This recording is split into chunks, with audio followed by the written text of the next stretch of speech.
গাজীপুরের কাশিমপুরে সড়ক উদ্বোধনের আগে সড়কে ধস, পরিদর্শনে এসে ব্যবস্থা নিলেন প্রতিমন্ত্রী। সামনে ভালো সময় নয়, জ্বালানি তেলের দাম বেড়ে যাবে, মির্জা ফখরুল।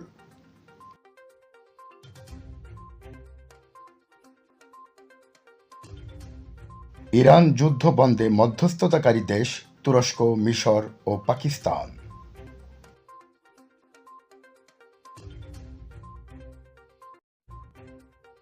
আগামী ২৫ মার্চ পর্যন্ত জাতীয় স্মৃতিসৌধে প্রবেশ বন্ধ।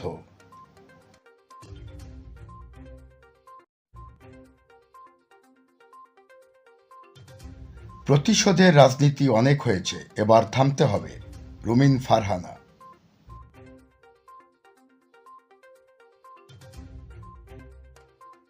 এবং গাইবান্ধায় জ্বালানি তেলের তীব্র সংকট, বন্ধ অধিকাংশ পেট্রোল পাম্প, ভোগান্তি চরমে।